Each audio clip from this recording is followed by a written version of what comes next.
안녕하세요. 속풀이 짬뽕 알뜰 세트입니다. 조금이라도 본인이 갑의 위치에 있다고 생각하면 진상을 부리는 분들이 끊임없이 나오고 있는데요. 많은 참교육 사례들을 영상을 통해 소개시켜드리기도 했었습니다. 이번엔 여러모로 재미난 진상 참교육 썰들을 모아봤습니다. 그럼 한번 볼까요? 첫 번째는 백화점 진상 처리한 일진 누나입니다. 예전 인천엔 인천예수라는 유명한 누나가 있었다고 합니다. 인천예수라고 별명이 붙은 데는 두 가지 썰이 있었다는데요. 하나는 누나가 복도에 나오기만 하면 시끄럽던 복도가 조용해지면서 홍해가 갈라지듯 학생들이 복도 양옆으로 붙어서라는 썰과, 또 하나는 인천 예수 누나가 옆 학교 여상짱하고 맞짱을 떠서 이겼는데 여상짱 누나가 다리를 맞아 못 일어나고 주저앉아 있으니까 엄살 떠냐면서 뭐라고 하였고, 그래도 다리 아파서 못 일어나겠다고 훌쩍거리고 있으니까 공사장에서 강목 하나 들고 와서는 내가 예수다, 내가 지금부터 너를 걷게 할 거야 라고 하여 카운트다운을 세니까 여상짱 누나가 벌떡 일어나서 튀었다는 썰이었습니다. 이 인천예수 누나는 졸업을 하고 백화점에서 근무를 했다고 하는데요. 글쓴이에게 샘플 좀 챙겨준다고 하여 백화점에 놀러를 갔는데 옆 매대에서 시끌시끌한 소리가 났다고 합니다. 화장품 사서 거의 다 써놓고 환불하는 유명한 블랙 컨슈머였다고 하는데요. 갑자기 누나네 매대로까지 와서 소리를 질렀다고 합니다. 그런데 어느 순간 예수 누나가 와 있었고 회원가입서 같은 것을 봤다고 하는데요. 거기엔 이름, 생년월일, 주소 같은 정보가 쓰여 있었는데 그걸 보더니 저랑 나이대가 비슷하시네요. 주소가 인천이신데 인천이 고향이신지 하고 물어봤고, 손님이 인천이 고향이라고 하면서 친구 먹자고 라며 다시 소리를 질렀다고 합니다. 예수 누나는 한참 동안 그 모습을 보더니 갑자기 담배를 꺼내 물었다고 하는데요. 그러면서 나 인천 예수 제이라고 해. 그럼 오늘부터 너랑 나랑 친구하는 거다 라며 앞으로 자주 보자고 하였다고 합니다. 그러자 손님은 제가 어떻게 언니랑 친구를 해요, 소란 피워 죄송합니다 라고 하더니 열심히 살겠습니다 라면서 인사까지 하고 갔다고 하는데요. 그리고 사진을 한 장 올렸는데 정말로 누나가 백화점에서 담배를 피우며 손님 응대를 하는 모습이었고, 2014년에 본인 카스에 올린 사진까지 올리면서 주작이 아님을 인증합니다. 그리고는 승진이 쉽지 않을 것이라고 생각하여 백화점을 그만뒀다고 하는데요. 이후에 장례식장에서 만났는데 피부 미용사 자격증을 땄다고 누나는 자랑하였고, 실제 미용사 자격증 사진까지 인증을 하며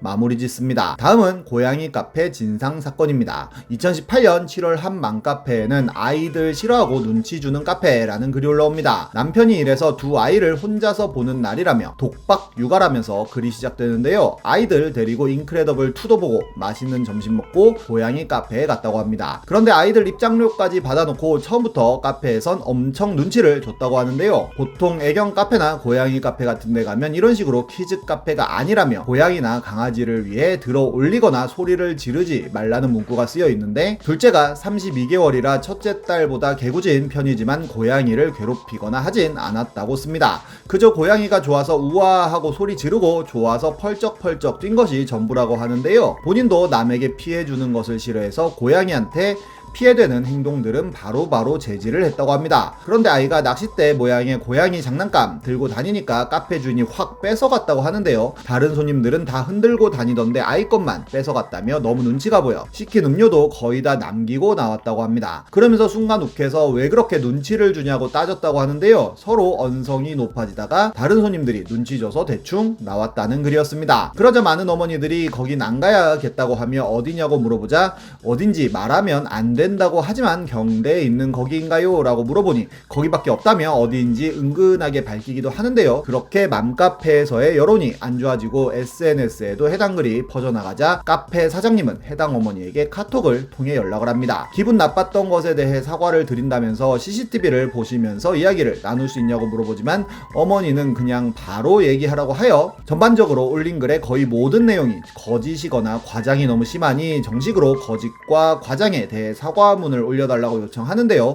어머니는 그저 본인이 느끼고 겪은 일만 사실대로 올렸다고 얼버무렸고, 다시 사장님은 장문의 카톡을 통해 어머니 글은 사실인 부분이 거의 없다며 CCTV 영상을 하나 보내줍니다. CCTV를 보면 확실히 아이가 고양이를 괴롭히고 있으며 직원 역시도 아이와 눈을 마주치며 다정스럽게 타이르는 모습을 보여주는데요. 그 외에도 굉장히 많은 CCTV 캡처가 있음을 알 수 있었습니다. 그러자 어머니는 본인도 할 말이 많지만 아이들 아이들 보느라 계속 답을 못하고 있다며 내일 아이들 없을 때 다시 이야기하자고 합니다. 그리고는 갑자기 해당 글이 삭제되고 일이 너무 커진 것 같고 그 가게에 불이익을 주려고 쓴 글이 아니기에 펑한다는 내용만 남는데요. 사장님은 주말에 32개월 어린아이에게 고양이들이 너무 심한 괴롭힘을 당한 후 아직 회복을 하지 못하여 결국 하루 쉰다는 공지까지 올립니다. 그리고 사장님도 페이스북에 CCTV 영상을 올리면서 억울함을 호소하게 되는데요. 그렇게 어머니에 대한 여론이 안 좋아지자 결국 어머니에게 다시 카톡이 왔는데 만나서 이야기를 하고 싶다고 하고 만나서 이야기를 했다는데요. 어머니가 사과문을 쓰는 대신 사장님이 페북글을 내리기로 하였지만 어머니는 사과문을 쓰지 않았고 오히려 글 제목만 영상 속에 그 직원과 싸운 게 아니라는 변명으로 바꿉니다. 그리고는 오히려 왜 글을 안 내리냐고 사장에게 항의하는데요. 사장님은 어머니가 고양이 억지로 들어올려서 아이들에게 주는 것도 보았다며 최대한 예의를 갖춰 대하고 싶지만 어머니는 카페에서 본인이 높은 등급에 있다며 이해하라는 식으로 나오니 할 말이 없다고 이야기합니다. 그러자 어머니는 페북에 글부터 다시 내리라고 하는데요. 글을 내릴 수 없다고 하자 끝까지 사장님한테 불이익을 주려고 글 올린 게 아니라는 말이 진심이었다며 오히려 사과는 본인이 받아야 된다는 이야기를 합니다. 그러면서 아이들이 피해를 보고 있으니 글부터 내려야 하는 것 아니냐고까지 하는데요. 사장님이 어제 만나서 대화한 내용까지 녹음되어 있다며 왜 말을 바꾸는지 모르겠다고 하니 갑자기 뜬금없이 변호사 명함 사진을 한 장 보내고는 변호사를 통해 연락하라고 합니다. 카페 운영자도 사장님한테 문자를 보냈는데 우선적으로는 사과를 하면서 어머니에게도 사과를 하라고 요청을 하겠다고 하였지만 아이들의 동영상을 내려주길 바란다고 하는데요. 사장님은 할 만큼 했다며 법적으로 해결 보겠다는 답장을 합니다. 결국 그 다음날 어머니는 사과문을 올리는데요. 제가 불친절하다고 따져서 누구보다 마음고생하셨을 그분에게 죄송하다는 글을 남겼고 직접 사장님에게 자필 사과문도 전달을 하였다고 하네요. 결국 해당 사건은 돈 없는 맘카페 갑질이라며 KBS 뉴스를 타는 등 뉴스에도 나오게 되었고 예전 영상에서 소개시켜드렸던 태권도장 맘카페 진상과 함께 맘카페에 대해 부정적인 여론이 생기는 결정적인 계기 중 하나가 되기도 합니다. 다음은 고기뷔페 진상 퇴치 썰입니다. 2013년에는 고기뷔페에서 멘붕 썰이라며 글이 하나 올라오는데요. 고기뷔페에서 고기를 열심히 먹고 있는데 한 아주머니가 사장님께 남은 고기 포장을 요청하는 소리를 들었다고 합니다. 사장님은 포장은 안 된다고 하면서 오히려 고기 남기면 벌금 2,000원이라고 이야기를 했다는데요. 아주머니는 오히려 말도 안 되는 소리라며 배불러서 싸가겠다는데 뭐가 문제냐며 쫑알거렸고 사장님도 지지 않고 남는 거 싸주는 뷔페가 어딨냐며 일반 고깃집을 갔어야 하는 거 아니냐고 맞받아쳤다고 합니다. 싸줄 생각도 없으니 벌금 인당 2,000원 하여 3명 6,000원 내고 가라고 했다는데요. 그러자 아주머니는 그럼 2,000원 더 내면 고기 남겨도 상관없는 거냐고 하더니 씩씩거리면서 고기 진열장으로 가서 고기를 더 가지러 갔다고 합니다. 그러면서 다른 아주머니에게도 오늘 고기 잔뜩 가져오라고 했다고 하는데요. 그러자 갑자기 사장님은 메뉴판으로 달려가서 벌금 2,000원에 영자를 더 쓰기 시작했다고 합니다.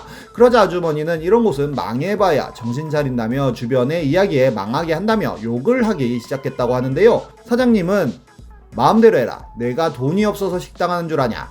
이 건물도 내 거고 식당 안에도 들어오는 부수입이 니들 3개월치 월급보다 많을 거다. 니들 같은 사람 안 와도 상관없고 다음부터 와도 안 받는다.